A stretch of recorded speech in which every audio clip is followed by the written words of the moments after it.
Let's take a closer look at these people, their origins, to really see what happened. Because so many people say that the ancient Sumerians proved the Bible wrong and that the Bible stole their ideas from the ancient Sumerians. They would have sometimes these sexual rituals called the hierosgamos on top of the ziggurats, the temples in that time, to worship these other gods. But these sexual rituals would then birth new gods. But then some of the generations would start to reject the God Most High. So I want to focus in on Ham. Who are his descendants? Who are the gods or God they worship? Now Nimrod, aka Enmerkar, he ruled a great, powerful empire with brutality. He was a tyrant. So how did Nimrod start this new pantheistic religion with these secret arts? How did this happen?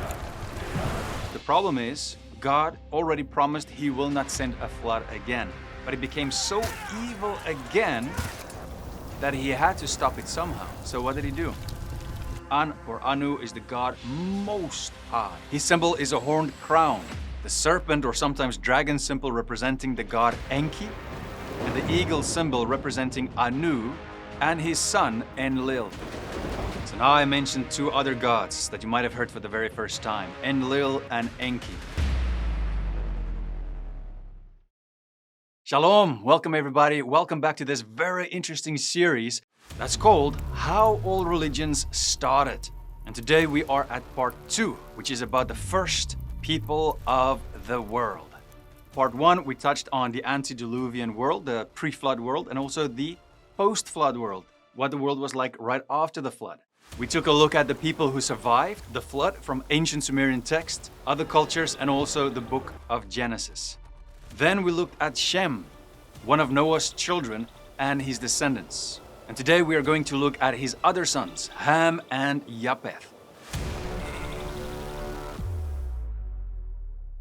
Now I want to start and look at Ham, but before we go into this, I want to make something very, very clear. Many mainstream archaeologists, they date a certain group of people according to the tools they find. But this is a huge problem. Because even today, in our lifetime, when we have great advanced tools, many people still have basic tools like a walking stick, made out of wood. My point is this, and most of you who play survival-based games that's based on truth, you know that if you first start a camp, you don't just immediately create advanced tools from bronze and iron, right? You start with the basics. So you look at what is in the area, you use what you can, rock, wood, to create basic tools just to survive first. And then as time goes on, you can create advanced tools. So before the flood, and especially right after the flood, people who traveled far would naturally fall back on whatever basic technology is available to them in the environment around them, right? Because they need this basic technology fast to be able to survive.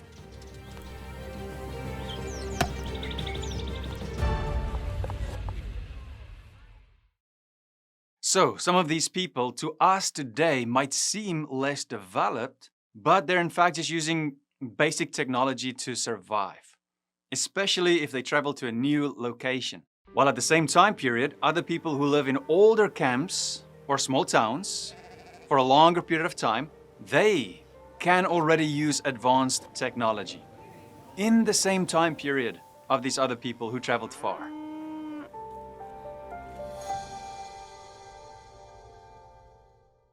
So, even though we have a lot of evidence from basic pottery and certain tools right after the flood, we already know that these people were already advanced because they come from the pre-flood world.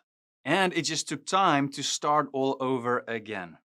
Actually, most religions talk about this, most cultures, of how advanced these people were before the flood. Before the flood, Genesis 4 verse 20 says, Ada bore Jabal. He was the father of those who dwell in tents and have livestock. So they did not just create basic shelters, but tents. And they were not just hunters-gatherers, they actually had livestock. Verse 21, his brother's name was Jubal. He was the father of all those who played the lyre and pipe. Wow, so they were so advanced that they were able to make musical instruments and play it. Verse 22, Zillah also bore Tubal-Cain. He was the forger of all instruments of bronze and iron. Wow, bronze and iron? Making tools out of it before the flood? Not only that, they had advanced technology information about stars and so many things that we even have no clue about today. Just if you look at places like Göbekli Tepe. And today there are so many other examples. How is it that it was built so magnificently perfect that we cannot even do it with the technology we have today?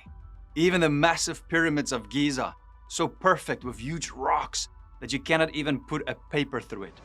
And many of the ancient ziggurats as well.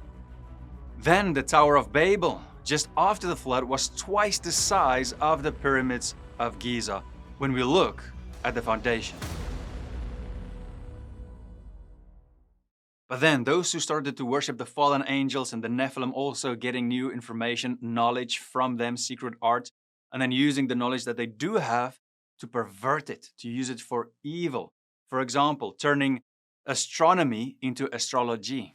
They gained new knowledge from the fallen ones, knowledge of mysticism, dark secret arts, and much more.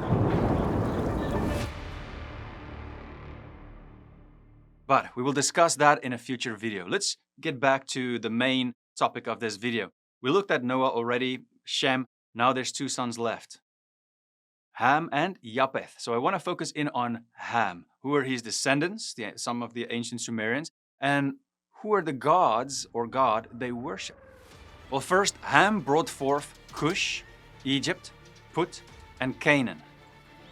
When we look at his family tree, we see that Ham is the father of ancient Egypt, Canaan, and other cultures like the Babylonians, the Phoenicians, the Cushites, and even the Philistines. The Chinese and Africans also come from him.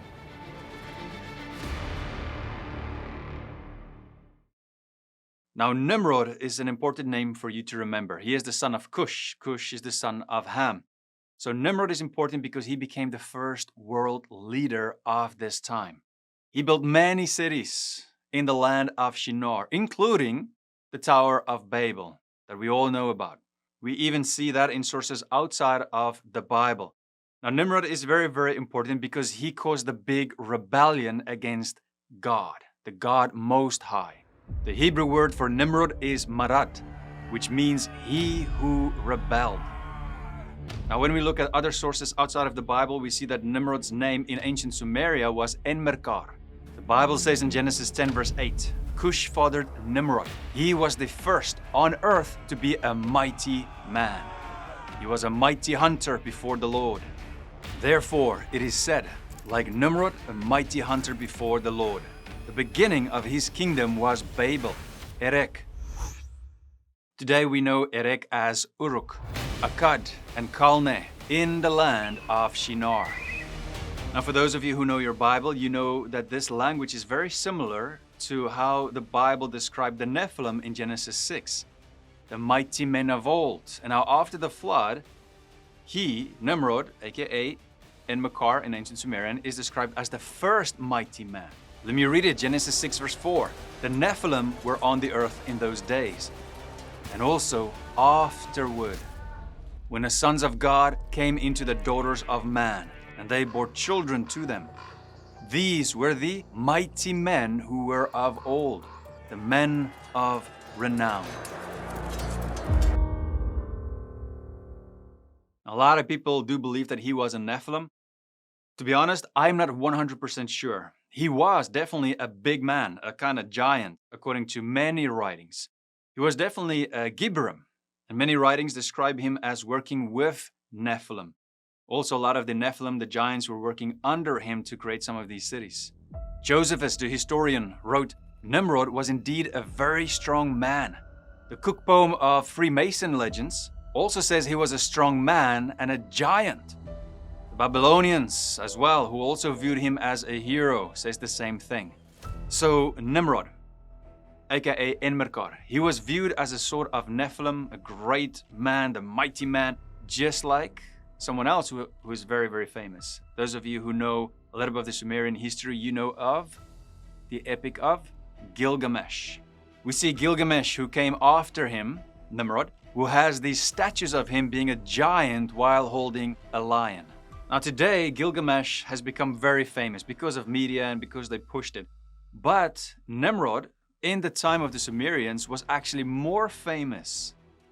The first form of writing we actually have is about him, Nimrod, aka Enmerkar. According to Osgood, during this early period, we also find the art form known as the Master of Animals, which depicts a person between two beasts, often lions. This form is usually attributed to Gilgamesh, but the form appears before his time. It is also present in artifacts found in Egypt, attributable to the late Uruk period, and associated with artifacts attributable to Mesopotamia. The logical consequence is that it, in fact, represents Enmerkar, the mighty hunter, who in historical, if not in literary terms, was the more prominent of the two figures, and certainly the earlier. It seems that the prominence in modern circles of the Gilgamesh epic has overshadowed the historical reality in the mind of interpreters. Now, this is extremely important. Why? Because so many people say that the ancient Sumerians proved the Bible wrong and that the Bible stole their ideas from the ancient Sumerians. But let's take a closer look at these people, their origins, to really see what happened. Now, the Sumerians from the line of Cush, who is the son of Ham, they all came from the mountains of Ararat, and they also settled in the land of, or the plains of Sumer. The Sumerians under Cush, coming from Ham, all came from the mountains of Ararat, just like the Semites, to settle in the plains of Sumer. Now, this is going to get very, very interesting, so please keep up with me here. Osgood said, according to Halo and Simpson, 1971, page 44, have Enmerkar, in brackets Nimrod, son of Meshkia-Gajer, who is Cush, first settling in Kulab, across the river from Iana. He is referred to as Lord of Kulab. Now listen closely. It appears that with the joining of Iana and Kulab, we then have the beginning of Uruk, in brackets Erech, as described in the Bible.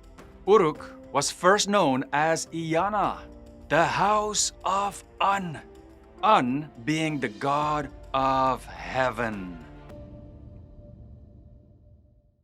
This is the first god we read about in all history, the god An or Anu, meaning the god most high. That is what he was called by the ancient Sumerians, An or Anu. The family line coming from Shem called him El. And then later, of course, as you read what Abraham also said in the Bible, El Elyon, the God Most High. This is important because then we start to understand that these people, these nations come from Shem and Ham and also Japheth. Now, I just want to say something very quick before I move on here. It is also interesting to read about Abraham when God called him out of the land of Ur. When he started to worship the God Most High, he almost built an altar to the Lord God everywhere he went. But that is the tradition. That is what all of them did, especially Noah. We see that, and his children would have seen that as well. Ham and Shem and Japheth, who all the nations come from, the ancient Sumerians included, and the Shemites. So Noah, when he left the ark on Mount Ararat, he built an altar to the Lord, the God Most High. This is why the Sumerians and also the Shemites still know this God Most High. Genesis 8 verse 20. Then Noah built an altar to the Lord and took some of every clean animal and some of every clean bird and offered burnt offerings on the altar. So they actually worshiped the same God before the flood and right after the flood as well. All the nations come from Noah's sons, but they lived also before the flood. So they saw Noah worshiping the God Most High. They did it themselves as well at the beginning, just like the people did before the flood. Remember, Noah learned it from his family line, 10 generations back to Adam. Then we get Noah, and then his generations as well. But then some of the generations would start to reject the God Most High. I grew up in a preacher's home, and I know what it is like to know the truth. But I rejected it until my second brother died. So Noah's descendants could also have rejected God, even though their father worshipped him and know that he is God. And that is exactly what we see happened when Nimrod started to rule the world. The ancient Sumerians ruling them all as a tyrant. He moved away from the God Most High and rebelled against him. All sources, when we even look outside of the Bible, point to him to worship other gods and working with them and their offspring, the demigods, aka Nephilim, to create a whole new world religion with a government of tyranny over the ancient Sumerians. Even Jewish legends recorded that before Noah died, the descendants of Shem, Ham, and Japheth appointed princes to lead each of their three peoples. Phanek, prince of the Japhethites, Yokan, prince of the Shemites, and Nimrod, prince of the Hamites. So you have these three groups, and then things start to get very, very interesting. Jealousy then erupted among the new governing princes. Soon, war broke out, with Nimrod's army routing Phanek's army. Nimrod then seizes absolute power as king, with Yokan and Phanek subservient to Nimrod. This whole time period is almost like it's lost in history, but now there's a lot more evidence that's becoming available. Gary Wayne recorded, in fact, through the valor of Nimrod, the new kingdoms of the Euphrates Valley were again united after the Babel dispersion, under one king, Nimrod.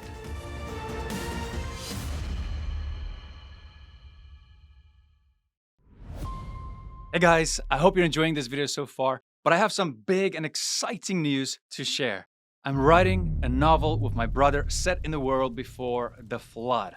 And I have to say, it's going to feel like a mix of fantasy and historical fiction, much like Lord of the Rings, Warcraft, or Narnia.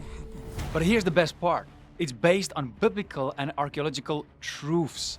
In this book, we're diving deep into the ancient world of fallen angels, the Nephilim, and the family lines of Adam, specifically Seth and Cain. We'll get to experience how they lived in cities like Nippur and Eridu, how they fell into darkness, and how they became so evil in a world filled with beasts and dragons, like the Behemoth and Leviathan, described in the book of Job. If you've ever wondered what the world was like before the flood, then this novel is going to bring it to life in a way you've never seen before. It's packed with action, spiritual battles, and deep insights into humanity's early struggles. And here's the exciting part. I'm giving you, my amazing subscribers, all of you who follow me here on DLM, free access to the first few chapters of the book for free.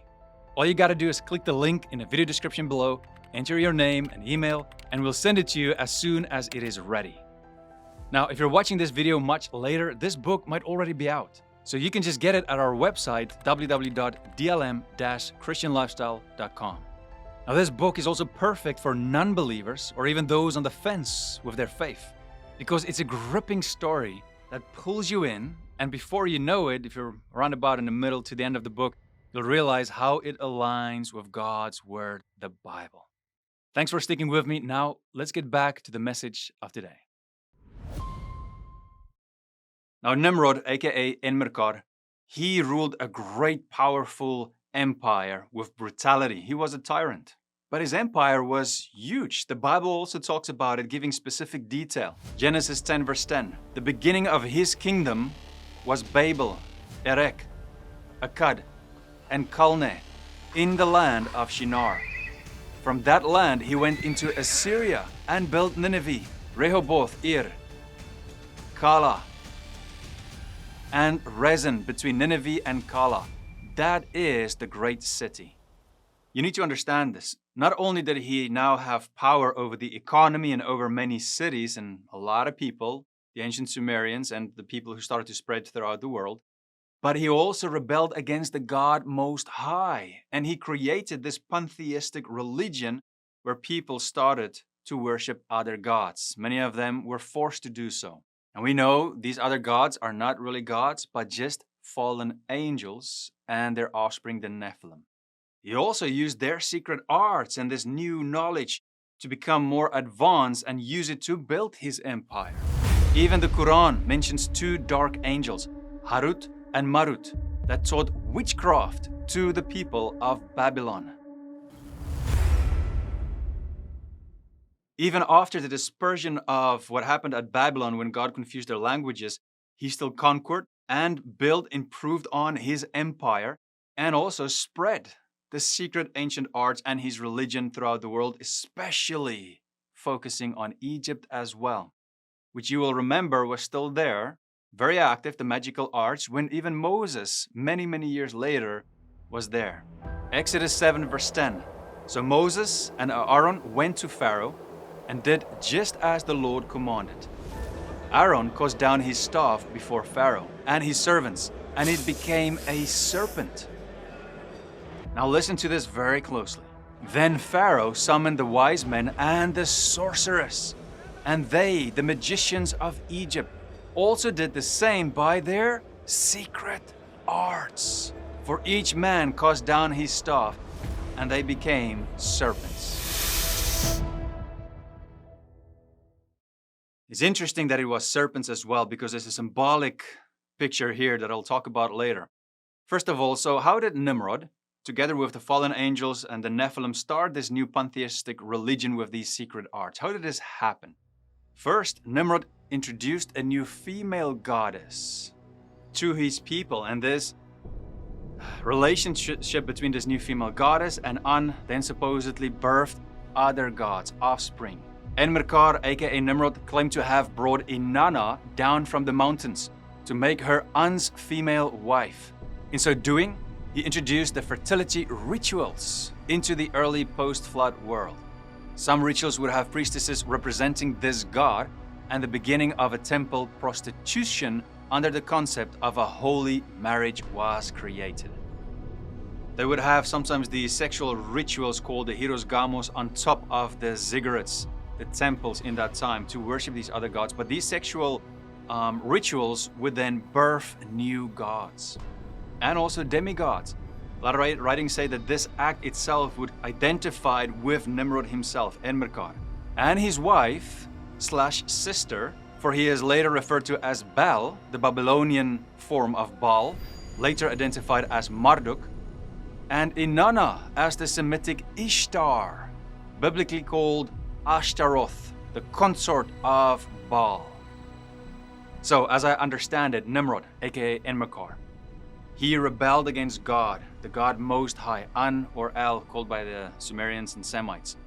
And they started to create this new empire with tyranny, using the help of these fallen angels and Nephilim, that they forced people to start to worship as gods. And these Nephilim and the fallen angels gave their knowledge of mysticism, secret arts to Nimrod and the people to rule the world. And then he also built the Tower of Babel, which is basically a temple, a ziggurat, for his new religion. The people started to worship fallen angels and Nephilim as gods, just like before the flood, and they became evil again. So now the same thing is happening, but the problem is God already promised he will not send a flood again. But it became so evil again that he had to stop it somehow. So what did he do? He came down, gave them all different languages to confuse them, and then they spread into the world. But this new pantheistic religion also spread with them, just in different languages. So they are the same gods, but just with different names. Inanna, also known as Gaia, is known later in Assyria and Babylonia as Ishtar. The Syrians knew her as Astarte, and even Israel later knew her as Ashtaroth. The Egyptians called her Isis, and the Dravidians named her Durga. She was also known as Aphrodite to the Greeks. Now you all know what happened to the Olympics recently and why they had this Greek pantheon of gods representing or also actually mocking the Last Supper. There's a reason for all of this. And you can see the demonic work behind it. This goddess was basically seen as Mother Earth. Now, I don't have time right now to go into this in detail, how they exactly introduced this female goddess. I did share a little bit, but I'll go into detail later in the series. What you do need to understand is that this dispersion with the different religions is also one of the reasons why the Chaldeans from Ur, where Abraham comes from, why they still worship these other gods. Remember, Abraham, his family, they lived here from the Semites and they worshiped these other gods. Remember, Joshua 24 verse 2 says, "And Joshua said to all the people, Thus says the Lord, the God of Israel, long ago your fathers lived beyond the Euphrates. Terah, the father of Abraham and of Nahor, and they served other gods." This is the time of Nimrod, aka Enmerkar, and he ruled over Iraq, which we know today as Uruk, and also many other cities. And they had only this one language at first, but then it changed at the dispersion of Babel. The south of Mesopotamia had two inherent languages, Akkadian Semitic and Sumerian. Now, before I give you the names of the other gods they started to worship that came out, let me just focus a little bit on the one son that is still left, the one son of Noah, Japheth. And in case you did not know, he is actually the oldest son. A lot of people don't know because he's mentioned last in the Bible, so they think he's the youngest. Now, Japheth, in Hebrew, it means God will enlarge. He brought forth Gomer, Magog, Madai, Javan, Tubal, Meshech, and Tiras. So this is also my great-grandfather. They mostly spread northeast and became the nations of the Persians, Thracians, Greeks, Romans, Scythians, Macedonians. After spreading over much of Asia and Europe and North America, Japheth is also known to the pagan Saxons as Scyth.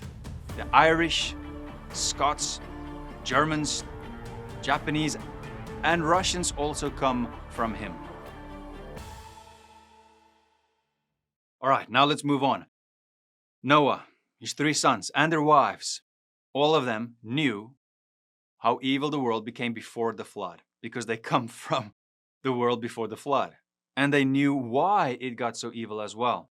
Even though they knew it, their descendants, like Nimrod, started to be evil again as they lived and spread across Mesopotamia and beyond. Many of them, just like before the flood, started to believe in the pre-flood gods again, and new gods that came. It happened because of Satan, the devil, the dragon of old, and his fallen angels, the demons, deceived people to worship them instead of the God Most High. Now this is very important to understand.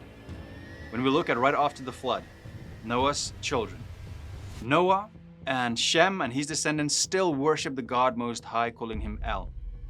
Those who walked a different path that we see from Cush line, Ham, Cush, and then Nimrod, they rebelled against the God Most High. But they still knew there was the God Most High, and they called him An or Anu.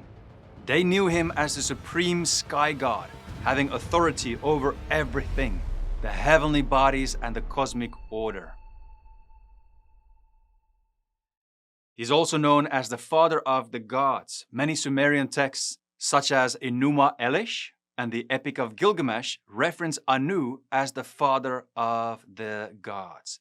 In other words, in the ancient Sumerian pantheon of gods, there is nothing higher or bigger than him. There's no god above him.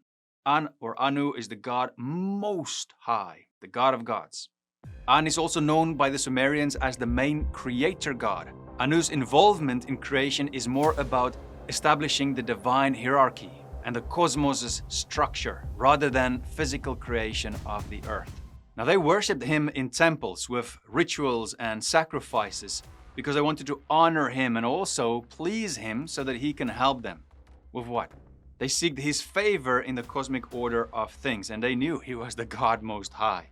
So he is the strongest, most powerful God. He was worshipped in temples such as Iana, temple in Uruk, one of the major cities of Sumer. His symbol is a horned crown. I just want to pause here. It is interesting that Jesus also had a crown of thorns. I'll come back to this later. Or a crown on a throne. The other sign mostly used for him was an eagle, representing his divine authority and kingship over the gods. Now, this symbol of the eagle is also extremely important to understand, because when we look at the ancient Sumerians, there was always these two opposing factions with symbols of the eagle and the serpent, the snake, the dragon of old. The serpent, or sometimes dragon symbol, representing the god Enki, and the eagle symbol representing Anu and his son Enlil. So now I mentioned two other gods that you might have heard for the very first time, Enlil and Enki. They are the first sons of An, according to the ancient Sumerians. They are extremely powerful gods, but I'll talk about them a little bit more later on and also connect it to the Bible. What I do want to say is when Nimrod, aka Enmerkar, started to worship these other gods, and also Enki, through the other new gods, they also practiced mysticism, rituals, and shamanism.